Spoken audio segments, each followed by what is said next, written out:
दोस्तों नमस्कार, मैं हूँ राधेश्याम यादव और आप देख रहे हैं मेरा विद्रोही चैनल। आप मेरे वीडियो को लाइक करें, विद्रोही चैनल को सब्सक्राइब करें। परमात्मा के परिकल्पना के संबंध में अलग अलग विद्वानों ने अपने अलग अलग मत दिए हैं और अगर हम उनका गहराई से अध्ययन करने का प्रयास करें तो हम पाएंगे कि ये सारी परिकल्पनाएं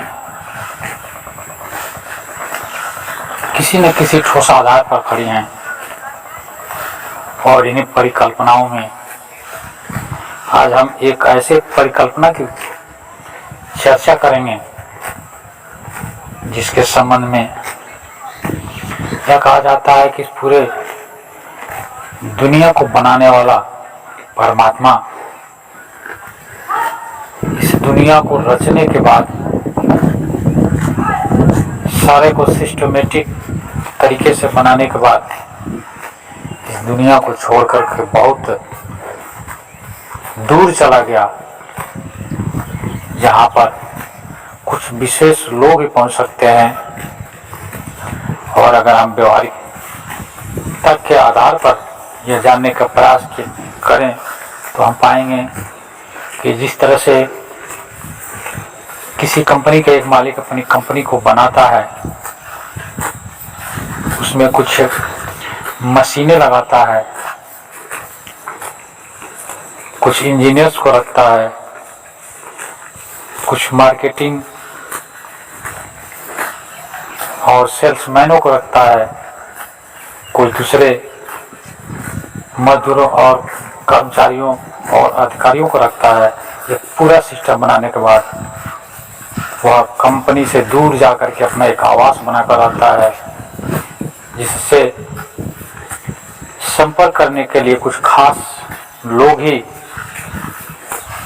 अधिकृत किए जाते हैं और समय समय पर वह उन लोगों से संपर्क करते हुए अपने कंपनी के ऊपर आने वाली समस्याओं पर विचार विमर्श करके उसे उन्नति के मार्ग पर ले जाता है और विशेष परिस्थितियों में वह कंपनी में भी आता जाता रहता है।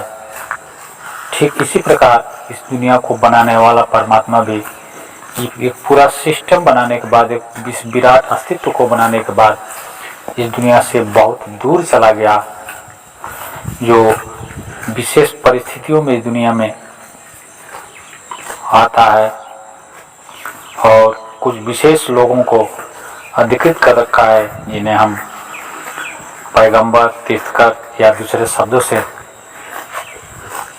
नवाज सकते हैं। नवाजा क्या है? लेकिन सत्यता जो भी हो, एक चीज तो निश्चित है, कोई इस दुनिया को बनाने वाला बहुत ही विचित्र और बहुत ही विद्वान है, जिसने बड़ी दुनिया को बनाया और वो अभी बिना किसी मकसद से, बिना किसी लाभ के या इस दुनिया का बनाना उसका सिर्फ आनंद है।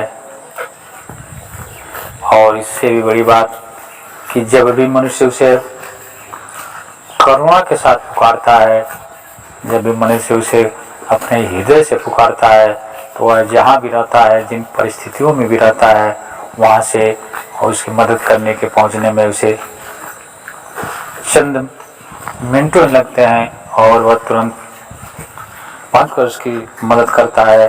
करुणा का सागर, दया निधान,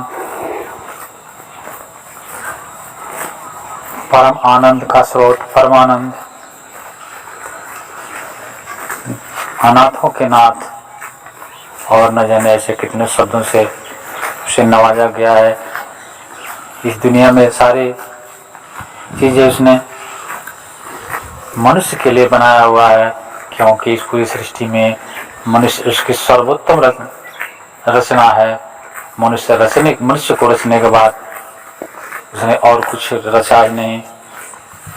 और जितने भी पेड़ पौधे, पशु पक्षी, चाँद तारे, ग्रह नक्षत्र,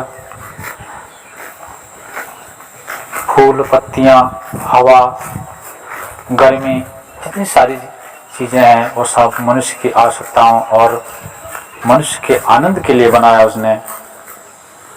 और इतना सब बनाने के बाद भी, इतना सब पाने के बाद भी मनुष्य उस परम ब्रह्म परमात्मा के प्रति दो शब्द कृतज्ञता के नहीं बोल पाता। वह उस परमात्मा का हृदय कितना बड़ा है कि इतना सब बनाने के बाद उसने कभी किसी से नहीं कहा कि तुम मुझे मानो, तुम मुझे जानो, तुम मेरा एहसान मानो। और इतना सब करता है, इतना सब करने के बाद भी वह कोई एहसान नहीं करने की बात करता, वह किसी से मानने या सम्मान देने की बात नहीं करता। लेकिन हम मनुष्य कितने कृतज्ञ हो गए हैं कि जिसने हमारे लिए हमारे जीवन को इतना सुंदर रूप से सजाया, इतने सुंदर सुंदर फूल पौधों से, इतने सुंदर सुंदर पशु पक्षियों से, इतनी सारी सुख सुविधाएं से हमारे जीवन को सजाया। हम उसके धन्यवाद के लिए दो शब्द भी नहीं कह पाते हैं। फिर भी वह परमात्मा कभी नाराज नहीं होता, वो कभी हमसे रूठता नहीं। और इतना सब करने के बाद भी जब भी हम इसे हृदय से पुकारते हैं, जब भी हमारी करुणा की आवाज़ उस तक पहुँचती है, वो फौरन हमारी मदद करने के लिए न केवल तैयार होता है बल्कि तुरंत आकर के हमें सारे संकटों से उबार लेता है। सच ही परमात्मा शब्द से भी ऊंचा है और जो कुछ भी कहा जाए उसकी प्रशंसा में सारे शब्द छोटे पड़ जाते हैं। लेकिन हम इतना सब पाने के बाद भी खुश नहीं है, संतुष्ट नहीं है और अपने हर कमी के पीछे हम उसका दोष निकालते हैं, उसी को दोष देते हैं कि मेरे साथ परमात्मा ऐसा क्यों करता है। जबकि सच्चाई यह है कि जो कुछ भी हमारे साथ घटित होता है, जो भी घटनाएं हमारे साथ घटती हैं, उन सब का कारण हम होते हैं, उन सब का दोषी हम होते हैं। कहीं न कहीं हमारी चूक के कारण ये दिक्कतें हमारे सामने आती हैं। लेकिन हम अभी उस परमात्मा के ऊपर थोप करके अपने आप को बचा लेने का प्रयास करते हैं।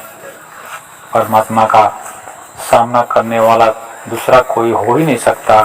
इतना विशाल हृदय दूसरे किसी के पास हो ही नहीं सकता। उतने असीमित संसाधन किसी के पास हो ही नहीं सकते। यह बात अलग है कि हम सीमित साधनों को लेकर के अपने आप की तुलना उस परम ब्रह्म परमात्मा से करते हैं। यह तो ठीक वही बात है कि एक ट्यूबवेल लगा लें और हम कहें कि हम समुद्र के बराबर हो गए। ये हमारी मूर्खता के अतिरिक्त कुछ भी नहीं हो सकता। ठीक है, स्थिति हमारे और परमात्मा के बीच में है। मित्रों, अगर यह वीडियो पसंद आए तो आप मेरे वीडियो को लाइक करें, विद्रोही चैनल को सब्सक्राइब करें।